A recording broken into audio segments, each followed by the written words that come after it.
अवधूत चिंतन श्री गुरुदेव दत्त श्री सद्गुरू स्वामी समर्थ सर्व स्वामी भक्तांचे खूप खूप मनापासून स्वागत आहे. भक्त हो, नवरात्री उत्सव सुरू झालेला आहे. कालच घटस्थापना झालेली आहे आणि तुम्हा सर्वांच्या खूप कमेंट होत्या की नवरात्रीमध्ये आई भगवतीची विशेष सेवा कुठली करावी, कोणते पारायण करावे किंवा पारायण करत असताना काही आपल्याला चुका करायच्या नाहीत. तर आज आपण आई भगवतीची कुठली सेवा करायची हे पाहणार आहोत. सर्व मंगल मांगल्ये शिवे सर्वार्थ साधिके शरण्ये त्र्यंबके गौरी नारायणी नमोस्तुते. श्री कुलदेवताय नमः. आई तुळजा भवानी माता की जय. आई राजा उदो उदो. तर आपण देवीचा जय जयकार करून आजच्या व्हिडिओला सुरुवात करू. तर भक्त हो, ही माहिती ऐकत असताना सर्वांनी कमेंटमध्ये आपल्या कुलदेवीचं नाव लिहायचं आहे. तुमची कुलदेवी कोणत्या ठिकाणची आहे, कारण हे तुम्हाला माहीत असायला पाहिजे. आणि कमेंटमध्ये लिहिलं तर हे तुम्हाला नक्की माहीत आहे. जर माहीत नसेल तर आई राजा उदो उदो हे नक्कीच लिहा. तर तुम्हाला आजपासून जरी तुम्ही ही सेवा केली ना तरीसुद्धा चालेल, कारण हा व्हिडिओ तुमच्याशी शेअर करायला खरंच खूप उशीर झाला. खूप ताईंच्या कमेंट होत्या, पण खरंच तुमची क्षमा मागते. कारण घटस्थापना म्हटलं की खूप सगळी तयारी करायची असते. हे प्रत्येक स्त्रीला करावं लागतं आणि हे तुम्ही सर्व समजून घ्याल. तर सर्वप्रथम मी तुम्हाला आजच्या ह्या माहितीमध्ये सेवा सांगणार आहे. त्यासोबतच तुम्हाला दररोज सकाळी आणि संध्याकाळी आईचा एक जय जयकार करायचा आहे. जरी जास्तीत जास्त सेवा नाही झाल्या तरी फक्त 4 ओळींचा हा जय जयकार प्रत्येक स्त्रीने आपल्या घरामध्ये करावा. भले तुम्ही घट बसवला असेल नसेल, तुम्ही अखंड दिवा लावत असाल नसाल, जे काही असेल, पण आपली आई भगवती कुलदेवी घटी बसलेली असते. तुमच्या घरामध्ये सुद्धा ती बसलेली असतेच, जरी तुम्ही घटस्थापना करत नसाल तरीसुद्धा. आता बऱ्याच ताईंच्या सासू म्हणजे गावी घटस्थापना होते, मग तुम्ही शहरात राहताय, तर मग तुम्ही हे सर्व काही करत नसाल ना तरी तुमच्या घरात देवीची बसलेली असते. आणि आता तुम्हाला देवीचा फक्त एक जय जयकार करायचा आहे. काही सेवा करायच्या आहेत. ह्या सेवा केल्याने तुमच्या संसारावरती कधी कोणाची वाईट नजर पडणार नाही, कारण आई भगवती कोणाची वाईट नजर पडू देत नसते. आणि जर एखाद्याच्या मनात तुमच्याबद्दल काही द्वेष असतील ते सुद्धा निघून जातात. तुमच्या घरामध्ये पैसा येत नसेल तर तुमच्या घरामध्ये पैसा यायला सुरुवात होईल. माझा स्वतःचा हा खूप छान अनुभव आहे की जर तुम्ही दुर्गा सप्तशतीचे पाठ केले तर तुम्हाला कशाचीच कमी राहणार नाही. आता तुम्ही खूप ठिकाणी ऐकलं असेल, दुर्गा सप्तशतीचे पाठ करा, असे करा, तसे करा. पण मी आज तुम्हाला यामध्ये एक वेगळी आणि प्रभावी सेवा सांगणार आहे. तर ती अशी आहे, ज्या ताईंना आजपासून शक्य आहे 14 पाठ करायचे आहेत 9 दिवसात.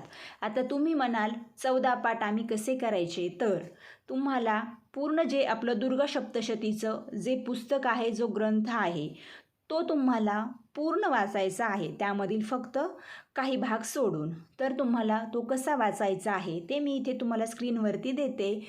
त्यानुसार तुम्हाला ही सेवा करायची आहे. तुम्हाला या गोष्टी आधी वाचायच्या आहेत आणि नंतर तुम्हाला 1 ते 13 अध्याय वाचन करायचं आहे. हे सर्व करण्यासाठी जर तुमचं वाचन चांगलं असेल, फास्ट, तर तुम्हाला 1.5-2 तास लागतातच. बघा, एकदम व्यवस्थित वाचलं तर 1.5-2 तास लागतात. अगदीच आपल्याला घाई गडबड करायची नाही, 1-1.5 तासात उरकायचं नाही. त्या सेवेचा काहीही उपयोग होणार नाही. तर सर्वप्रथम मी तुम्हाला इथे स्क्रीनवरती ज्या पद्धतीने दिलेलं आहे त्या पद्धतीने वाचन करायचं आहे. हे सांगत बसले तर व्हिडिओ खूप मोठा होईल आणि मग ते वेळ खाऊ वाटेल. तर तुम्हाला या पद्धतीने 13 पाठ करायचे आहेत आणि 14वा पाठ थोडा वेगळ्या पद्धतीने करायचा आहे. असे 14 पाठ जर तुम्ही या 9 दिवसात केले, म्हणजेच या नवरात्रीमध्ये, तर याला नवचंडी म्हणतात. प्रत्येक महिलेने एकदा तरी नवचंडी करावी. फक्त आता वेळ जाणार आहे, पण ही सेवा आयुष्यात एकदा तरी करावी. जी सेवा मी पहिल्या वर्षी प्रथमच केली होती. याआधी मी दुर्गा सप्तशतीचे 3-5 असेच पाठ करायचे. अगदी 9सुद्धा कधी माझ्याकडून झाले नाहीत. बाकी स्वामींच्या सेवा करतच असते, पण दुर्गा सप्तशती मी प्रथमच गेल्या वर्षी नवचंडी केली, तर खूप छान अनुभव आला. खरंच तुमच्याकडे येणारा जो पैसा आहे ना, तो येत राहतो आणि खरंच तो खूप खर्च होत नाही. तुमची जी लक्ष्मी आहे ती स्थिर राहते. तर तुम्हाला यासाठी 14 पाठ करायचे आहे, त्याला नवचंडी म्हणतात. म्हणजेच नवचंडीची एक पद्धत वेगळी आहे. तुम्हाला 13 पाठ साधे सोपे करायचे आहेत. आता एका दिवशी तुम्हाला 2 पाठ करायचे आहेत, म्हणजेच आपले बरोबर 14 पाठ होतात. तर ते कसे करायचे, कुठल्या दिवशी किती पाठ करायचे, हे सुद्धा मी तुम्हाला इथे स्क्रीनवर देते. तर भक्तांनो, तुम्ही आज हा व्हिडिओ पाहत असाल, म्हणजेच आज 16 तारीख आहे. तर आजच्या दिवशी मग खूप उशिरा तुम्ही व्हिडिओ पाहिला तर ही सेवा तुम्ही उद्यापासून करा. आज तुम्ही लगेचच हा दुपारी व्हिडिओ पाहिला तर मग तुम्ही आज 4 वाजता सुरू करा पाठ करायला, म्हणजे आज तुमचा 1 पाठ होईल. मग आपण आज 1 धरू. 16 तारखेला 1 करायचा, 17 तारखेला 2 करायचे, 18 तारखेला तुम्हाला पुन्हा 2 करायचे आहेत, 19 तारखेला 2, नंतर 20 तारखेला 2, 21 तारखेला 2 करायचे आहेत आणि नंतर तुम्हाला 22 तारखेला 2 करायचे आहेत. आता एखाद्याचे जर आज एकही पाठ झाला नाही तर मग तुम्हाला आपली सेवा कव्हर करायची आहे. त्यासाठी तुम्हाला मग सोमवारी 23 तारखेला पुन्हा 2 करावे लागतील. त्यामधला एक 13वा असेल आणि एक 14वा असेल. तर मी तसं तुम्हाला इथे सुद्धा देत आहे. तुम्हाला म्हणजेच 13 पाठ बरोबर 23 तारखेपर्यंत करायचे आहेत आणि 23 तारखेला तुमचा 14वा पाठ असणार आहे. या दिवशी आपल्याला होम करायचा आहे. देवीचे अष्टमीपासूनच होम सुरू असतात आणि जे काही आपण गावात देवी वगैरे बसवतो तर प्रत्येकाच्या इथे दसऱ्याच्या आधीच होम असतो. म्हणजेच आपलं मूळ जे ठिकाण आहे त्या ठिकाणी अष्टमीपासून होम केले जातात. नंतर आपल्याला परवानगी असते आणि मग आपण हे आदल्या दिवशी होम करायचा असतो. आता 23 तारखेला तुम्हाला 14वा पाठ करायचा आहे. विशेष आहे आणि यालाच नवचंडी म्हणतात. जे काही मोठमोठे देवांचे ठिकाण आहे त्या ठिकाणी सुद्धा ही सेवा याच पद्धतीने केली जाते. तर आता तुम्हाला काय करायचं आहे, सर्व कामं वगैरे तुमची आवरून घ्यायची आहे सकाळची आणि ही सेवा तुम्ही दुपारनंतर करू शकता. म्हणजेच तुम्हाला दररोज पाठ करण्यासाठी जे काही 2 तास लागणार आहेत, या दिवशी एक 15 मिनिटं तुम्हाला जास्त लागतील. त्यासाठी थोडीशी तुम्हाला आधीच तयारी करायची आहे. तर सर्व ताईंनी हे व्हिडिओ जे करायचे आहेत ही माहिती अगदी छान मी सांगण्याचा प्रयत्न करते, सविस्तर तुम्हाला समजून घ्या. जे आपले विड्याची पाने असतात, इथे सुद्धा तुम्ही पाहताय मी 2 विड्याची पाने ठेवलेली आहेत. असे तुम्हाला खाऊची पाने, विड्याची पाने, नागवेलीची पाने जे काही तुम्ही म्हणत असाल ते तुम्हाला विड्याची पाने घ्यायची आहेत 125. कारण आपल्याला इथे 14 विडे तयार करायचे आहेत. एका विड्यासाठी आपल्याला 5 पाने लागणार आहेत. आपण नाही का एरवी 2 पानांचा एक विडा तयार करतो, पण आपण संक्रांतीला जेव्हा विडे घेतो तेव्हा आपला 5 पानांचा विडा असतो. अगदी त्या पद्धतीने आपल्याला 5 पानांचा विडा तयार करायचा आहे. यासाठी बाकीचं जे साहित्य आहे ना ते अगदी छोटंसं आहे, थोडं आहे. याला खूप काही खर्चसुद्धा होत नाही, पण सेवा खूप प्रभावी आहे. आता तुम्हाला 125 पाने आणायची आहेत, म्हणजे 120च लागतात. पण एखादं किडकं निघल म्हणून अजून जास्तीचे तुम्ही थोडीशी 10-12 पाने घेऊन या. तर तुम्हाला प्रत्येक मी विड्या सांगते त्यानुसार तुम्ही तुमचं साहित्य घ्यायचं आहे. 5 विड्याची पाने एका विड्यासाठी, त्यावरती तुम्हाला 1 खारीक, 1 सुपारी, अगदी थोडासा खोबऱ्याचा तुकडा घ्यायचा आहे, 1 हळकुंड घ्यायचा आहे. लेकरवाळे हळकुंड घ्या, ज्याला साईडनी कोंब असतात ना त्या पद्धतीचे.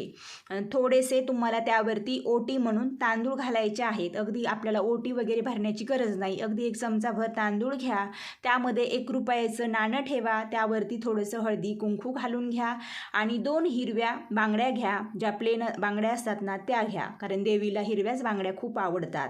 असे तुम्हाला 13 विडे तयार करायचे आहेत. आता हे झाले 13 विडे. त्यानंतर तुम्हाला 14वा विडा अगदी थोडासा मोठा करायचा आहे. 14 विड्यावरती तुम्हाला काय ठेवायचे, 14व्या विड्यावरती 5 पानं घ्यायची आहेत आणि ज्या आपण आधी वस्तू ठेवलेल्या आहेत ह्या सर्व वस्तू घ्यायच्या आहेत. आपण ओटीसाठी अगदी थोडेसे तांदूळ घेतले. यामध्ये तुम्ही एखादी नाही का प्लास्टिकची पिशवी ओटीची वगैरे असते तशी भरून ठेवा किंवा मग थोडेसे जास्तीचे तांदूळ घ्या, एखाद्या पुडीमध्ये बांधून घ्या. यावरती तुम्हाला आपण देवीला जेव्हा देवाच्या ठिकाणी जातो खण नारळाची ओटीसाठी जी साडी घेतो ना, साडी चोळी, तशी एकदम हलकी आणि छोटीशी साडी असते बघा. कारण हे होम आपण घरात करणार आहोत त्यामुळे खूप मोठी साडी वगैरे घेण्याची गरज नाही. ज्याला इरकल म्हणतात, जी खूप पातळसर असते बघा, तुम्हाला समजलंच असेल देवाच्या ठिकाणी नाही का जी साडी चोळी भेटत, तशी आपल्याला अगदी छोटीशी साडी चोळी घ्यायची आहे. हिरवीच घ्यायची आहे आणि त्यावरती तुम्हाला 11 बांगड्या घ्यायच्या आहेत. त्यासोबतच तुम्हाला यावरती हळदी कुंकवाच्या पुड्या ठेवायच्या आहेत. मणी मंगळसूत्र जे असतं इथे तुम्ही देवीच्या गळ्यात बघू शकता, असं तुम्हाला मणी मंगळसूत्र घ्यायचं आहे. म्हणजे जे नाही का जनरल स्टोअरमध्ये भेटतं नकली, असं सोन्याचं नाही काही घ्यायचं. जोडवे घ्यायचे आहेत तुम्हाला आणि एक नथ घ्यायची आहे. हे सगळे तुम्हाला देवीचे सौभाग्य अलंकार घ्यायचे आहेत आणि यामध्ये तुम्ही अजून सौभाग्य अलंकार काही ॲड करू शकता. पण हे सर्व आपल्याला जे स्टेशनरी दुकानात भेटतात तेच सर्व घ्यायचे आहेत.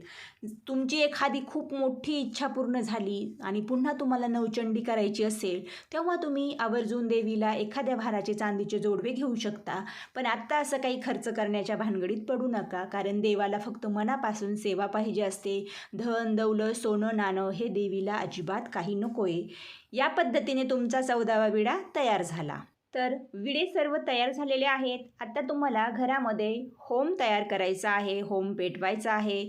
आता ज्यांना शक्य आहे त्यांनी 4 विटा घेऊन त्यामध्ये थोडीशी माती भरून होम तयार करू शकता.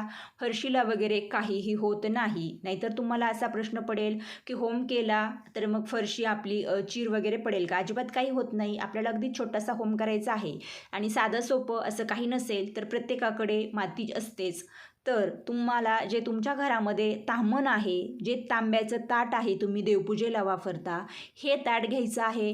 यावरती तुम्हाला माती घालून घ्यायची आहे आणि ज्या गावरान गाईच्या गोवरी असती ती बघा तुम्हाला स्वामींच्या केंद्रात मिळेल किंवा जिथे देवांची साहित्य मिळतात त्या ठिकाणी तुम्हाला ही अशी गाईची गोवरी मिळेल. तर तुम्हाला एकच गौरी घ्यायची आहे, तिचे अर्धे अर्धे तुकडे टाकायचे आहेत आणि अजून 1-2 गौऱ्या एक्स्ट्राच्या ठेवायच्या आहेत. तुम्हाला इथे या होमसाठी अगदी 4 ते 5च गौऱ्या लागतील आणि थोड्याशा आंब्याच्या झाडांच्या काड्या. हे जर काही असेल तुमच्या आजूबाजूला परिसरात झाडे असतात तिथे थोडेसे वाळलेले काड्यांचे तुकडे असतील तर आणा, नसतील तर नाही आणलं तरी चालेल. आणि दुकानामध्ये बघा होमपुडा भेटतो, त्यामध्ये सर्व साहित्य जे असतं, जे झाडांची लाकडे असतात त्याची बारीक पूड तयार केलेली असते, असा हा होमपुडा भेटतो, तो तुम्ही आणा. आणि होमपुडामधील थोडंसं जे साहित्य आहे ते एका वाटीमध्ये काढून घ्या आणि दुसऱ्या वाटीमध्ये तुम्हाला हरिद्रव्य घ्यायचं आहे. तर थोडेसे तांदूळ आणि थोडेसे गहू तुम्हाला स्वच्छ चाळून घ्यायचे आहेत, किडे वगैरे त्यातील निवडून घ्यायचे आहेत आणि ते हलकेसे पाण्याने धुवून वाळवून घ्यायचे आहेत. हरिद्रव्य आपल्याला तसं कधीच टाकायचं नाही, सेवा फळात जात नाही. ते थोडंसं धुवून घ्यायचं, वाळवून घ्यायचं आणि एकत्र करायचं. तर ह्या होमसाठी तुम्हाला फक्त 14वा पाठ करण्यासाठी 1 वाटीभर हरिद्रव्य खूप होईल, पण तुम्ही 2 वाटीचं करा. तुम्ही प्रथम करताय, तुमच्याकडून प्रत्येक वेळी थोडं जास्त गेलं तर मग संपू नये म्हणून. आणि आता हे सर्व झालं. जिथे तुम्ही देवाची मांडणी केलेली आहे त्या घरात तुम्हाला एक पाट ठेवायचा आहे, त्यावरती जे माती भरून ताट तयार केलेलं आहे ते ठेवायचं आहे. पाटाच्या भोवती तुम्हाला छान रांगोळी काढून घ्यायची आहे. तुम्हाला छान एक दिवा लावून घ्यायचा आहे. जर छोट्या छोट्या 4 पणत्या असतील तर त्यासुद्धा तुम्ही 4 कोपऱ्यांना लावून घेऊ शकता. नाहीतर मग कणकेचे दिवे करा 4 आणि ते तुम्ही 4 कोपऱ्यांना लावून घ्या. एक मधोमध समई लावून घ्या एक साईडला. आणि यावरती आता तुम्हाला सर्वप्रथम जी गौरी आहे ती ठेवायची आहे, त्यावरती थोडासा होमपुड्यामधली सामग्री टाकायची आहे. यावरती तुम्हाला 2 कापूर ओढ्या ठेवायच्या आहेत. मंगलमचा कापूर घ्या, म्हणजे तो छान जास्त वेळ जळला जातो आणि तुम्हाला कापूरसुद्धा या होमसाठी लागणार आहे. आता तुम्हाला यावरती थोडंसं तूप घालायचं आहे आणि इथेच तुम्हाला नैवेद्यासाठी खीर आणायची आहे, कारण 14वा पाठ करतोय, नवचंडी करतोय, देवीचा आवडतीचा पदार्थ आहे खीर. तांदळाची खूप सुंदर अशी तूप खोबऱ्याचा कीस घालून मस्त अशी 1 वाटीभर खीर तयार करा. खीर जी आहे त्यामध्ये 1 तुळशीपत्र घालून ठेवा गायत्री मंत्र म्हणून आणि झाकून ठेवा. एका ग्लासमध्ये पाणी घ्या, त्यामध्ये तुळशीपत्र घालून ठेवा. हे सर्व झाकून ठेवा, कारण नंतर आपल्याला पुढे नैवेद्य दाखवायचा असतो. आता या पद्धतीने तुम्ही स्वतःला आसन घ्या. जे आसन तुम्ही दुर्गा सप्तशती वाचण्यासाठी 13 दिवस वापरलेलं आहे तेच आसन तुम्हाला घ्यायचं आहे. हे पुढे आपण पाहू आसनाचं वगैरे. तर या पद्धतीने सर्व तुमची पूजा मांडणी झालेली आहे. आता आईला उदो उदो करायचं आहे, आईचा जे जयकार करायचा आहे आणि तुम्हाला ह्या पाठाला सुरुवात करायची आहे. तर जे आधीचं आपल्याला वाचन करायचं आहे, दुर्गोष्टोत्तर, नामस्तोत्र वगैरे सर्व काही वाचून झालं की आपण कुठे आलो, अध्याय पहिला. आणि इथे बघा अध्याय पहिला झाला ना की तुम्हाला होम जो आहे तो आधीच पेटवायचा आहे. तूप वगैरे टाकलं की तुम्हाला उदबत्तीच्या काडीने होम पेटवून घ्या आणि होम थोडासा पेटला की फक्त वाचन करा. आणि अध्याय पहिला आला तर इथे बघा सुरुवातीला असतं ना, देवीची महिमा कैशी मधुकैटभ नाशतो सुरद समाधी वैशाते मेधा ऋषी सांगतो. नंतर विनियोग आहे, नंतर ध्यान आहे आणि नंतर ओम एम मार्कंडेय उवाच. त्याच्या पुढे एक दिलेला आहे. इथे तुम्हाला स्वाहा म्हणून जी मृगमुद्रा असती, आपली करंगडी आणि जे अंगठ्या शेजारचं बोट आहे ते दोन्ही सोडायचे. अंगठा आणि मधली 2 बोटे हे दोन्ही एकत्र करून आपण एक कुंकुमार्चन करतो, त्या पद्धतीने हे 3 बोटांनी अगदी 4-5 दाणेच हरिद्रव्य घ्यायचं आहे आणि स्वाहा म्हणून जे आपण होम पेटवलेला आहे त्या अग्निकुंडामध्ये आपल्याला ती हरिद्रव्य टाकायचं आहे. नंतर आहे सूर्यतनय सावरणी म्हणू बोलती आठवा उत्पत्ती कथा त्याची विस्तार एक सांगतो स्वाहा. 2, 3, 4 हे जे आकडे दिलेले आहेत ना, याच ठिकाणी स्वाहा म्हणून आपल्याला हरिद्रव्य अग्नीमध्ये टाकून द्यायचं आहे, अर्पण करायचं आहे. याला म्हणतात नवचंडी. ही नवचंडी एकदा तरी तुम्ही तुमच्या घरामध्ये नक्की करा, करण्याचा प्रयत्न करा. आता याचे काही आधीचे नियम आहेत. तुम्हाला दुर्गा सप्तशती पाठ करायचे आहेत, तर ज्यांना नवचंडी शक्य नाही त्यांनी 3 पाठ अवश्य करावे. उद्या 1, त्याच्यानंतर 1 अशा पद्धतीने 9 दिवसाच्या आत करा. जर तुमची अडचण असेल, काही ताईंना नवचंडी करण्याची इच्छा आहे पण मासिक धर्म येणार आहे पुढे, मग फक्त 3 पाठ करून घ्या, साधे सोपे. आणि ती साधी सेवा आपल्याला होम वगैरे करण्याची गरज नाही. तर नियम असे आहे, तुम्हाला परान्न खायचं नाही, तुमच्या या सेवेचा काहीही उपयोग होणार नाही. इतरांच्या घरचं काही खाऊ नका. बऱ्याच आता स्त्रिया एकमेकीला फराळला बोलवतात, एकमेकीकडे फराळ ठेवतात. तुम्ही अवश्य इतर सुवासिनींना तुमच्या घरी एखाद दिवशी फराळीसाठी बोलवा. 5 सवासनी अशा आपण जेवू घातलेल्या चांगल्या असतात, त्या देवीचं रूप असतात. पण तुम्ही ही सेवा करताय, इतरांच्या घरचं पाणीसुद्धा पिऊ नका. या सेवेचं अजिबात फळ मिळणार नाही. त्यासोबतच तुम्हाला अगदी गादीवर झोपायचं नाही. तुमच्या पायामध्ये 9 दिवस तुम्ही वाचन करताय तर शक्य झालं तर चप्पल घालू नका, कारण हे सुद्धा नियम पाळला ना तर खूप चांगलं असतं. त्यासोबतच तुम्हाला सकाळी संध्याकाळी आईचा जय जयकार करायचा आहे आणि हे सर्व महिलांनी करायचं आहे. ज्यांना दुर्गा सप्तशती पाठ करायचा नाही त्यांच्यासाठी हा जय जयकार आणि एक मंत्र जो आहे तो खूप महत्त्वाचा आहे. हा तुम्हाला सकाळी आणि संध्याकाळी 16 वेळा किंवा 1 माळ करायचा आहे. तो मंत्र अगदी लक्ष देऊन ऐका व सर्व ही माहिती मी तुम्हाला डिस्क्रिप्शनमध्ये सुद्धा देईन. सर्व मंगल मांगल्ये शिवे सर्वार्थ साधिके शरण्ये त्र्यंबके गौरी नारायणी नमोस्तुते. हा मंत्र 16 वेळा किंवा 1 माळ करण्याचा प्रयत्न करा. आता आईचा जय जयकार करायचा आहे. उदयोस्तु श्री महाकाली महालक्ष्मी महासरस्वती राजराजेश्वरी आई साहेब श्री अंबा माता की जय. श्री अंबा माता की जय.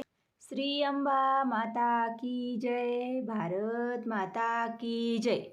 जर तुम्हाला असा जय जयकार करता येत नसेल तर तुम्हाला देवीचा उदो उदो तरी करता यायला पाहिजे. आई राजा उदो उदो, अंबाबाईचा उदो उदो. उदोकार आपल्या घरामध्ये देवीचा सकाळी आणि संध्याकाळी अवश्य व्हायला पाहिजे. तर स्वामी भक्त ताईंनो, या माहितीनुसार तुम्ही नवचंडी करण्याचा प्रयत्न करा किंवा मग 3 दिवसांचे पारायण करण्याचा प्रयत्न करा. जर तुमच्या काही समस्या असतील, अडचणी असतील तर नक्की कमेंटमध्ये सांगा.